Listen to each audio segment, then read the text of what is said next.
A 10 años del accidente en Lac-Mégantic, el tren de carga sigue pasando en pleno centro de la ciudad. La Comisión Interamericana de Derechos Humanos atenderá el caso del pueblo Wet'suwet'en.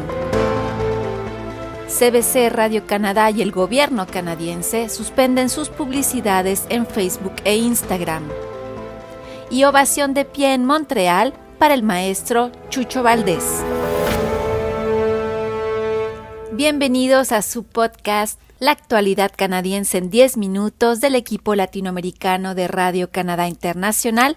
En esta primera semana de julio, les saluda con el gusto de siempre Paloma Martínez. Estos son nuestros principales temas. A 10 años del accidente en Lac-Mégantic, el tren de carga sigue pasando en pleno centro de la pequeña ciudad en la provincia de Quebec. La desviación de la vía férrea, reclamada por varios vecinos, divide ahora a la población. Su coste se estima en cerca de $1,000 millones. Los que piden su construcción creen que si la circunvalación hubiera existido, las 47 víctimas mortales del accidente del 6 de julio del 2013 seguirían con vida. Recordemos que en la noche del 5 al 6 de julio del 2013, un tren sin conductor transportando petróleo crudo se descarriló y explotó en pleno centro de la pequeña ciudad. Lac-Mégantic se encuentra a 250 kilómetros al este de la ciudad de Montreal. El tren, que transportaba 72 vagones cisterna de crudo, había quedado estacionado en la vía principal de otra comunidad, Nantes, a 12 kilómetros al noroeste de Lac-Mégantic. La Agencia Federal de Seguridad en el Transporte de Canadá concluyó posteriormente que el maquinista del tren, Tom Harding, había puesto muy pocos frenos de mano antes de irse a pasar la noche a un hotel. 4 minutos antes de la 1 de la madrugada del 6 de julio, el tren comenzó a rodar cuesta abajo hacia Lac-Mégantic, aumentando la velocidad cuando tomó una curva y se salió de la vía férrea.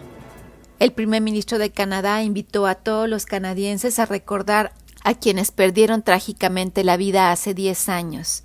En una entrevista con Radio Canadá, Justin Trudeau recordó que cuando el accidente sucedió, él comenzaba su mandato como jefe del Partido Liberal y que prometió que si llegaba a ser primer ministro, haría mucho para mejorar las condiciones de seguridad para los trenes de carga cerca de las regiones pobladas por las que pasan.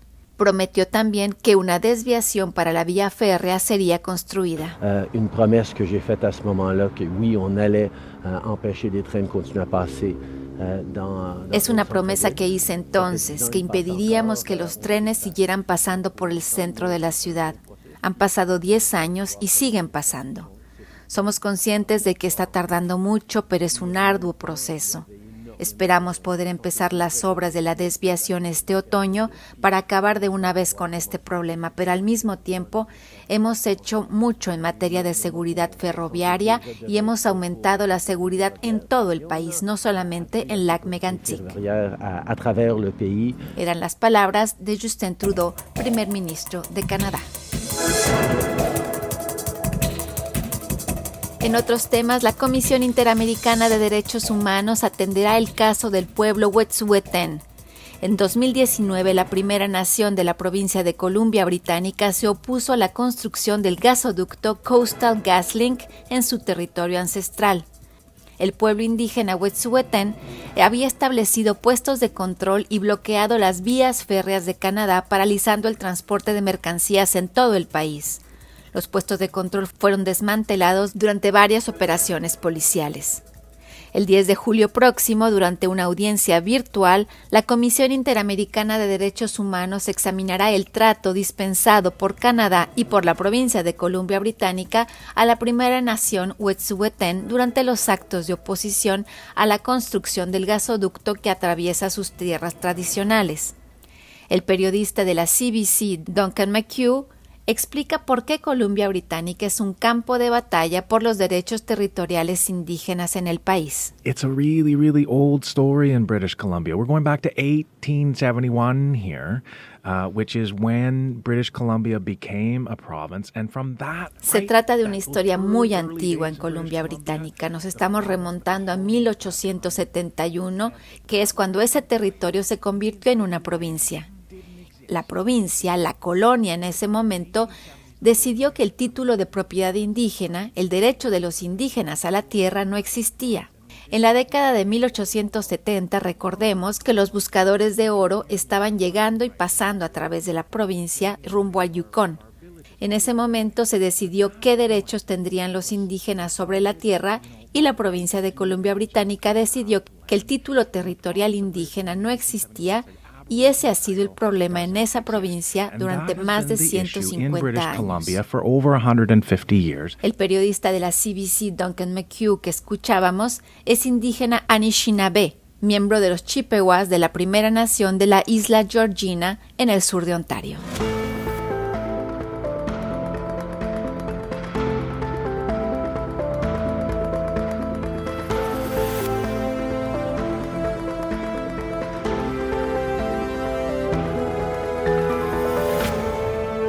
Esta semana, CBC, Radio-Canada y el gobierno canadiense suspendieron sus publicidades en Facebook e Instagram. Se trata de una respuesta a la decisión de la empresa matriz de esas plataformas, Meta, de bloquear la distribución de contenidos periodísticos en desafío a la Ley de Noticias en Línea, C-18, adoptada por el Parlamento canadiense. La nueva ley canadiense quiere obligar a los gigantes digitales a compartir los ingresos de la distribución de esos contenidos con los medios de comunicación del país. CBC, Radio-Canada, grupos mediáticos quebequenses como Quebecor y Cogeco y el diario La Presse anunciaron el miércoles que dejarán de comprar publicidad en las redes sociales Facebook e Instagram. La ciudad de Montreal anunció lo mismo. El ministro canadiense del Patrimonio, Pablo Rodríguez, dijo que su gobierno suspendió toda la publicidad en Facebook e Instagram en el marco de su batalla sobre la ley de noticias en línea contra los gigantes tecnológicos Google y Meta. Facebook has decided to be unreasonable, irresponsible, and started blocking news.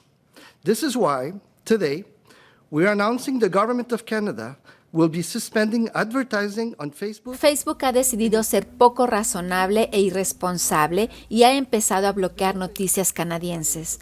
Por eso hoy anunciamos que el gobierno de Canadá suspenderá todas sus publicidades en Facebook e Instagram. Google, por su parte, se ha mostrado abierto a encontrar una solución. Y esto es exactamente lo que esperamos de ellos.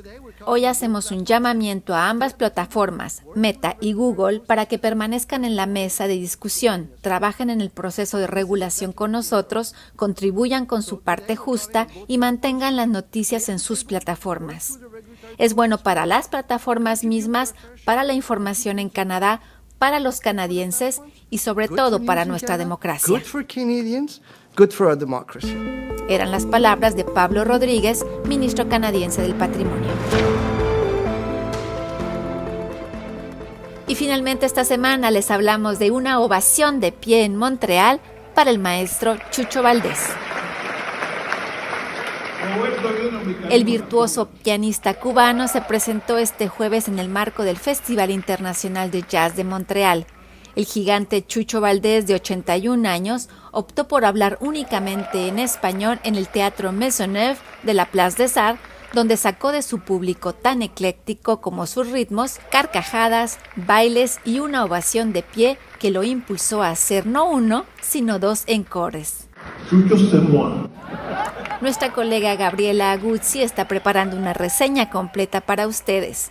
La podrán consultar, así como todos nuestros otros contenidos informativos, en nuestro sitio internet radio-canada.ca/RCI/ES. Realmente voy a hablar en español, caballero. Quiero contarles algo. La primera vez que yo toqué en este festival de Montreal fue exactamente hace 30 años.